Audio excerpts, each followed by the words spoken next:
Salut à toutes et à tous, j'espère que vous allez bien. Aujourd'hui dans cette vidéo, je vais vous débriefer une session de trading scalping sur le SP500.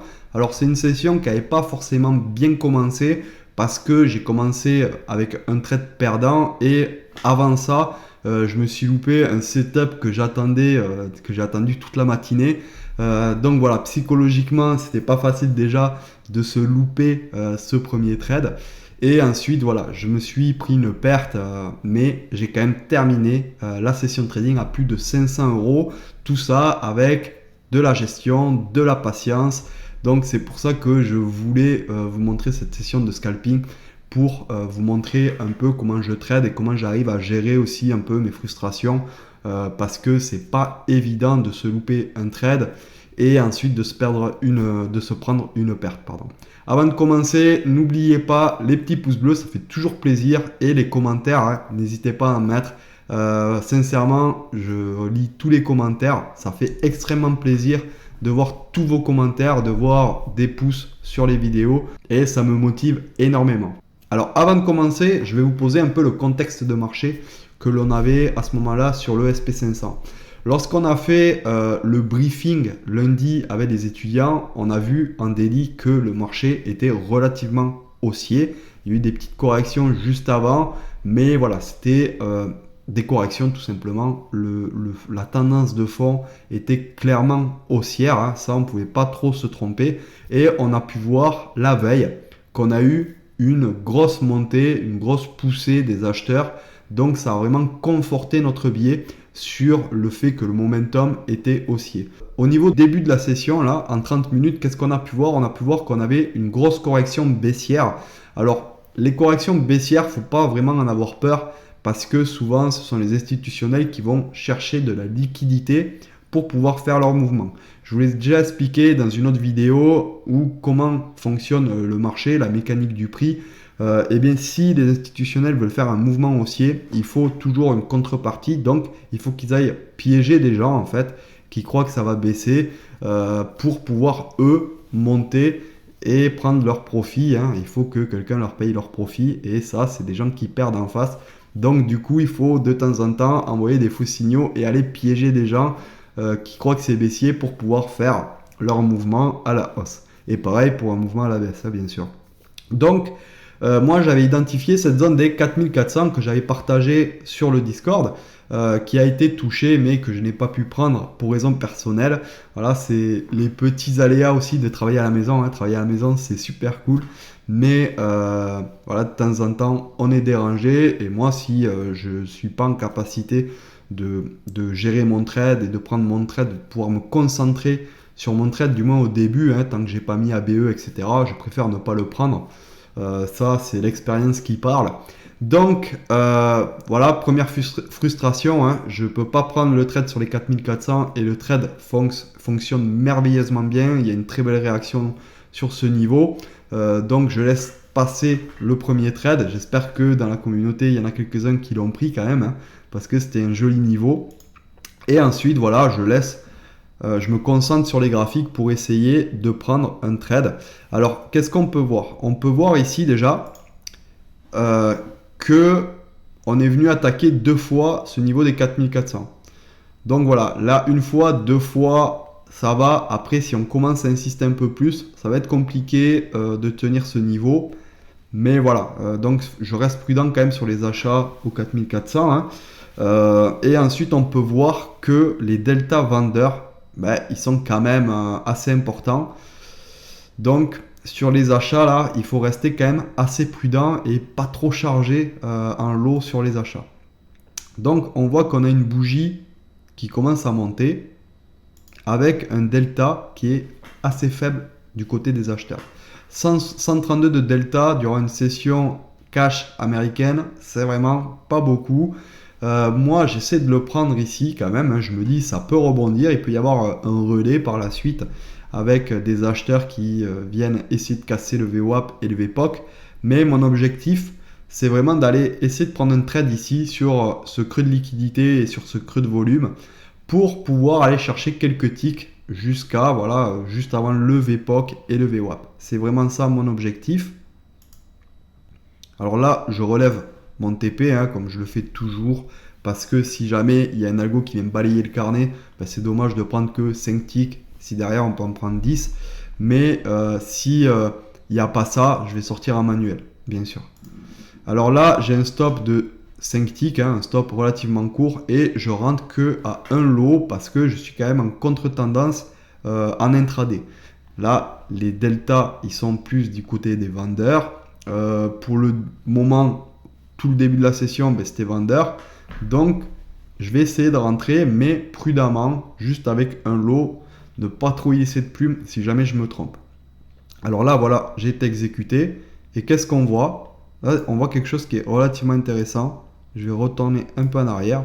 On voit qu'ici, sur ce niveau, il y a quand même du monde au carnet. Il y a du 161, 156, 200, 217, 162. Et après, là, il n'y a plus grand monde. Et ici, voilà, il y a du 70, du 60, du 94, 108. Donc, au niveau du carnet, ça me conforte un peu parce qu'il y a quand même des petites corrélations du fait que ici il y a un petit trou de volume, il y a un trou de liquidité ici et il y a au carnet ça pousse. Mais parce qu'il y a toujours un mais, les deltas sont pas avec moi. Donc je suis vraiment pas confiant sur ce trade. C'est pour ça que je rentre que à un lot et je mets mon stop relativement court. Et en plus ici qu'est-ce qu'on voit? On voit que les vendeurs ben, ils attaquent. Hein. Ils attaquent assez fortement. Et on a un gros delta vendeur. Alors j'ai hésité à cracher mon trade, à couper mon trade tant que j'étais à 12 ticks, etc. Bon, je ne l'ai pas fait, hein, parce que c'est quand même allé assez vite. Et là, regardez, pam, il n'y a plus personne au carnet. Tous les acheteurs se sont retirés. Et à ce moment-là, bon, voilà, je sais que j'ai perdu.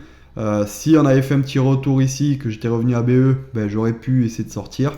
Mais malheureusement, je me suis fait balayer mon ordre. Et heureusement que je suis sorti parce que regardez, ça descend bien plus bas.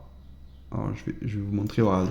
Ça descend bien plus bas que mon stop. Hein. Mon stop, je l'avais mis ici, il me semble. Donc ça descend bien plus bas. Et là, moi, je préfère couper mon trade plutôt que de descendre sous des plus bas. Hein, et prendre une énorme perte. Là, la stratégie, c'est vraiment, si vous voulez essayer d'aller choper ensuite les 4400 par exemple, ben, coupez votre trade, faites-vous sortir et derrière, essayez de rentrer ici. Ça vous coûtera moins cher si vous vous trompez, bien sûr. Et même si vous vous trompez pas, ben voilà, si une petite réaction, vous rattraperez votre perte plus rapidement. Donc ça, c'est à faire aussi. Et ici, donc, ça recommence à travailler un peu. Moi, j'attends, hein, je suis patient. Ça, c'est quelque chose que j'ai appris, la patience avec le temps, parce que je suis quelqu'un qui est vraiment pas patient. Mais voilà, mon expérience professionnelle dans les forages pétroliers m'a rendu patient, parce que, croyez-moi, j'ai passé des 12 heures de temps tout seul à démonter des pompes de forage ou à forer. Et puis, le temps paraissait assez long parfois. Et voilà, j'ai mis des mécanismes en place personnels pour pouvoir faire passer le temps. Et ça a travaillé ma patience, comme quoi même quelqu'un qui n'est pas patient, mais pas du tout comme moi, peut arriver avec le temps, avec des petites méthodes, des petits moyens et du travail, à devenir patient et à être discipliné. Ça, c'est très très important, la discipline et la patience. Donc ici, on voit que on vient de travailler cette zone. J'en reviens aux moutons. Ici, on voit qu'on a travaillé cette zone. On a eu des vendeurs au marché, vraiment très intéressants, sur la zone des 4400 qui fonctionne toujours très très bien. Et il y a quelque chose qui me plaît ici. Regardez, il y a un plus bas qui est plus haut et un plus bas qui est plus haut ici aussi. Malgré le delta vendeur qui est vraiment fort, on a réussi à repousser l'attaque des vendeurs. Et ici, on a des imbalances vendeuses qui n'ont pas eu l'effet escompté parce qu'on n'a pas réussi à clôturer la bougie en bas. Hein. Donc ici, ça, on peut considérer que ce sont des absorptions, ce sont des gros ordres au marché qui ont été mis, mais au carnet d'ordre, les acheteurs ont absorbé tous ces ordres au marché. Et ça, c'est très bon signe. Donc, moi, je vois ça, je pose un ordre ici sur les 4400 en espérant que ça revienne. Bon, j'ai pas grand espoir, mais on sait jamais. Hein, donc, du coup, je le mets. Et on peut voir que, bon, au final, ça monte. Voilà, il y a les vendeurs ici qui laissent un peu tomber. On voit qu'il y a un trou de liquidité. Donc, j'annule mon ordre et je laisse le marché continuer. Alors là, il se passe, je crois, une trentaine de minutes, une vingtaine de minutes hein, avant que je reprenne un trade. Alors, hop, hein, je vais avancer. Alors là, regardez, c'est le moment en fait. Là, ici, c'est un moment un peu charnière où je commence à comprendre un peu que bientôt il va y avoir un retournement. Comment je peux voir ça?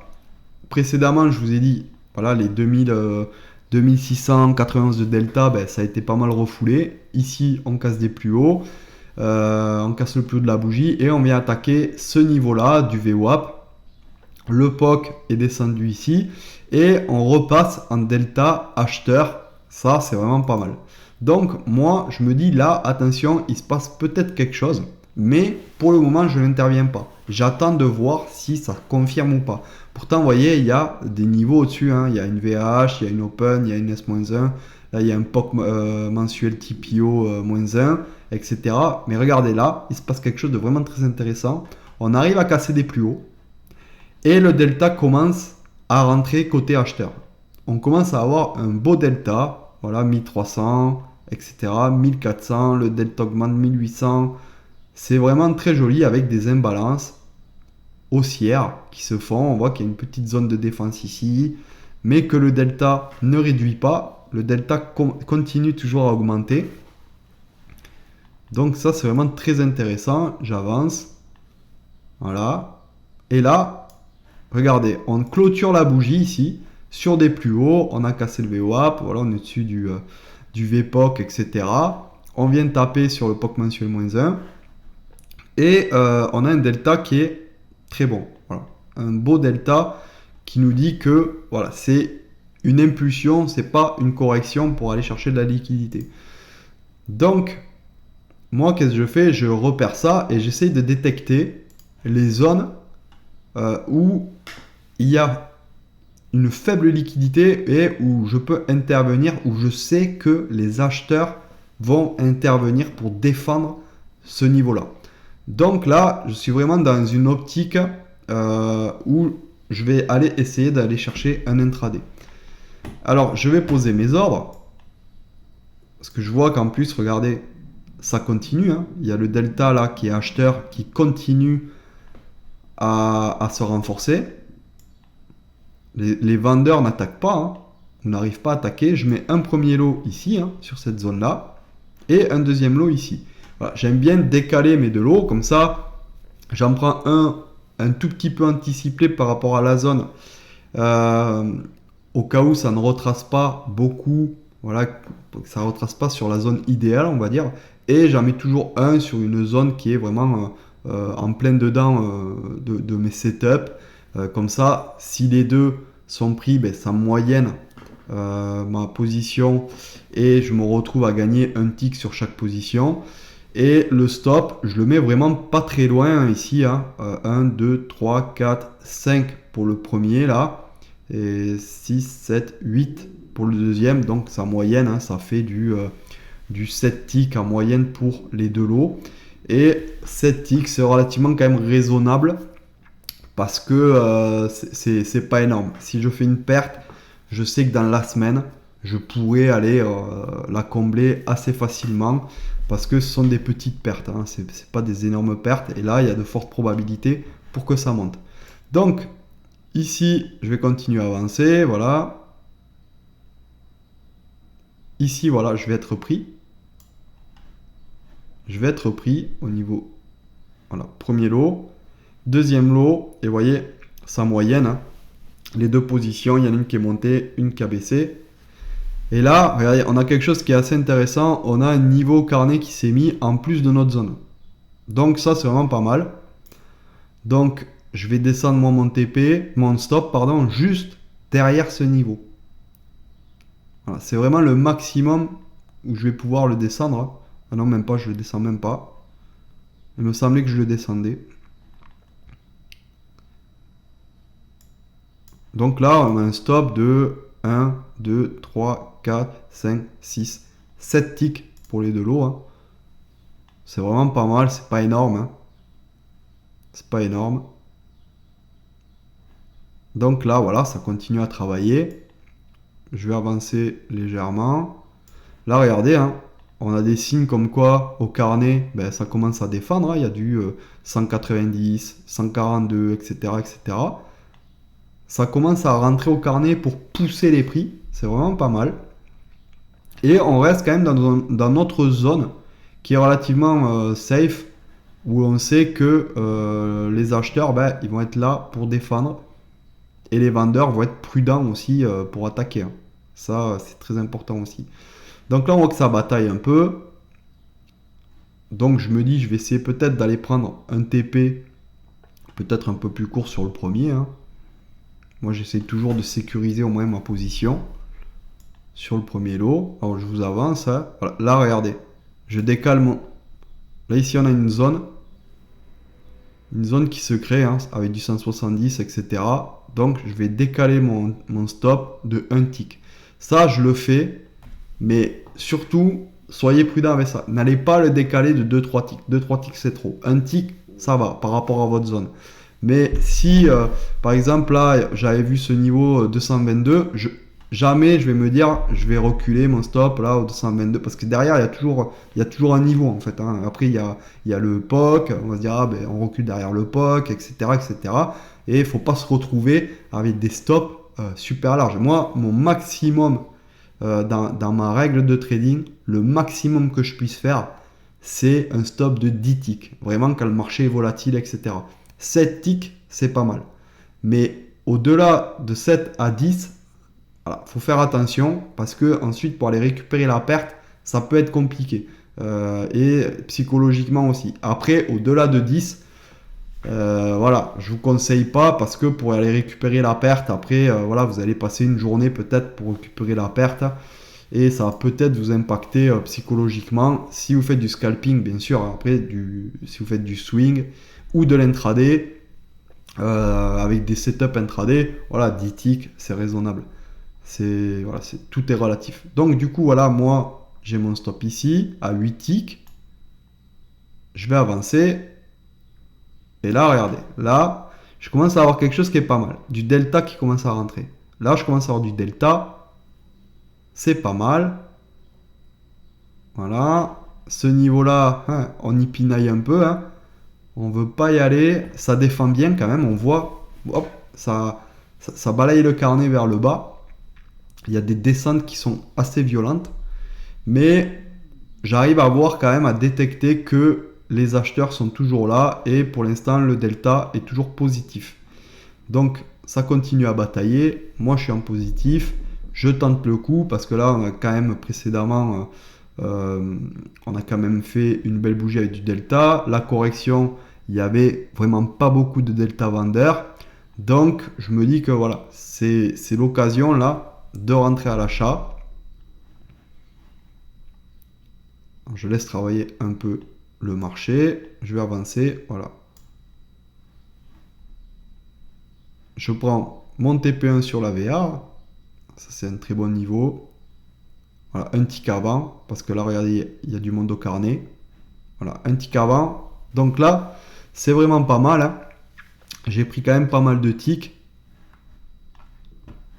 Et je vais me mettre à BE et je vais commencer à laisser courir mon trade. Je vous avance un peu la vidéo. Voilà. On pinaille un peu et on arrive à aller faire des plus hauts. Alors là, moi je m'attendais vraiment à ce que il se passe quelque chose ici parce qu'on a une STD close et un open. Donc voilà, je savais que le marché, il n'allait pas arriver là tout défoncer. Je savais qu'on allait aller toucher ces niveaux-là et ensuite on allait faire sûrement un petit retracement pour aller continuer un peu plus haut. Donc là, je m'y attendais. Donc j'ai pas trop paniqué, j'ai juste remonté mon stop en positif. Hein, et j'ai laissé le marché travailler. Effectivement, ici, sur ce niveau de l'open, il y avait un trade contre tendance à faire, mais vu que je suis dans le marché, j'ai pas pu le prendre. Hein. Sur le marché futur, On peut pas, ça m'aurait coupé ma position, il aurait fallu que je fasse un reverse peut-être, etc. Moi ça je fais pas.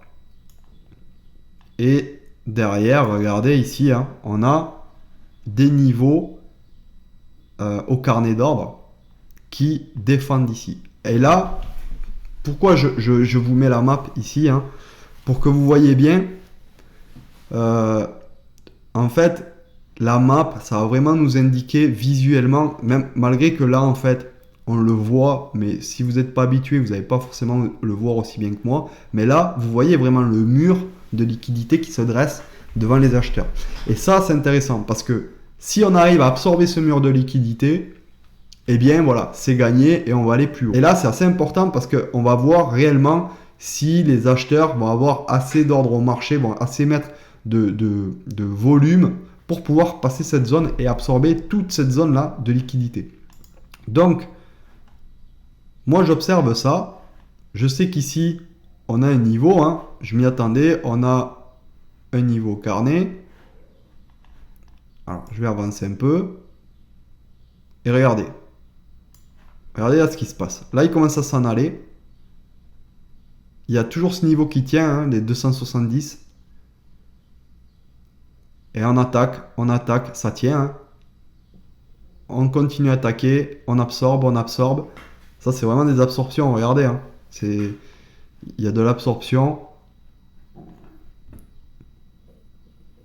Ça fonctionne une première fois. Je vais continuer à avancer. Là, regardez, il y a vraiment un mur hein, qui se dresse. Hein. Tout ça. C'est assez joli à voir. On retourne attaquer. On retourne attaquer cette zone. Moi, je suis toujours en position. Hein. J'ai mon stop qui est assez loin. Et là, on va commencer à grignoter un peu. Je vais avancer. Regardez, hop, on a grignoté un niveau. Je vais vous le repasser. Voilà. Je vais vous le repasser en vitesse réelle. Hein. Enfin, ouais, c'est en vitesse réelle, ça. Je pense. Regardez, pam, pam, pam, pam. On absorbe, regardez. Imbalance. Ça, c'est joli. Il y a un petit niveau qui reste ici. Fait deux petits niveaux. Voilà, là, on n'a plus trop peur parce que, regardez, ils ont quand même allégé. Hein. Et là, regardez, pam. Ça balaye le carnet, ça absorbe. C'est assez joli. Donc, ça continue à monter. Et le prochain niveau est ici. Donc, voilà, moi, je continue ma gestion. Hein. J'avais mon TP ici. J'avais un niveau qui me disait qu'il fallait faire attention à ce niveau. Et derrière, regardez, je rapproche un peu le TP. Voilà, je rapproche le TP. Là, je suis à 487 € de gain. Et là, hop, première fois, il m'a pas pris. Deuxième fois, il m'a pas pris. Ça, le trading futur aussi, c'est un peu frustrant parfois parce qu'il nous prend pas. Il vient sur l'ordre, mais on n'est pas exécuté. Et voilà, là, il est exécuté et je suis à plus 512 € avec 41 ticks de gain. Donc voilà, c'est un trade que j'ai relativement bien géré quand même. Hein, parce qu'ensuite, quand je revois la session que j'ai regardé ce matin, la session de trading, ben, j'aurais pu revendre plus haut, mais au moment où j'ai revendu, ben, effectivement, il y a eu une belle réaction, ça a commencé à ranger, etc. Et moi, j'aime pas rester non plus des heures et des heures devant les écrans. Donc voilà, je suis sorti quand même au bon endroit. J'ai une bonne gestion au stop. Ça, c'est une gestion que j'aime bien faire. Et si vous voulez vous mettre au scalping, essayez de faire un peu d'intraday. C'est toujours bien de laisser courir un petit lot. Parce que là, regardez, j'ai fait 512 € de gain. J'ai fait 41 ticks.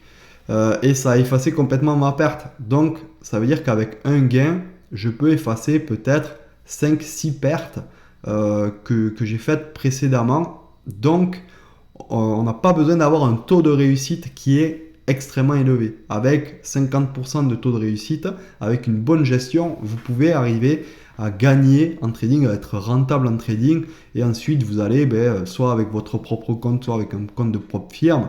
Une fois que vous êtes assez stable, que vous avez votre routine de trading, que vous avez vos automatismes, eh bien, commencez à trader régulièrement avec de la rigueur, de la discipline, et c'est comme ça que vous allez y arriver.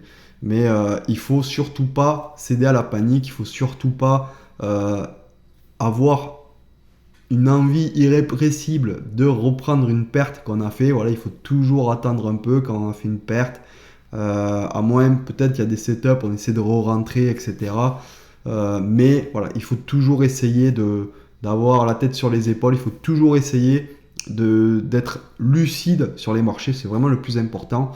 Et c'est comme ça qu'on arrive à une rentabilité sur les marchés financiers. Voilà, j'espère que cette vidéo vous a plu. Mais si c'est le cas, les pouces, vous partagez, vous mettez en commentaire ce que vous avez pensé de la vidéo, ça fait toujours plaisir et on se retrouve dans la prochaine vidéo. Allez, à plus, ciao.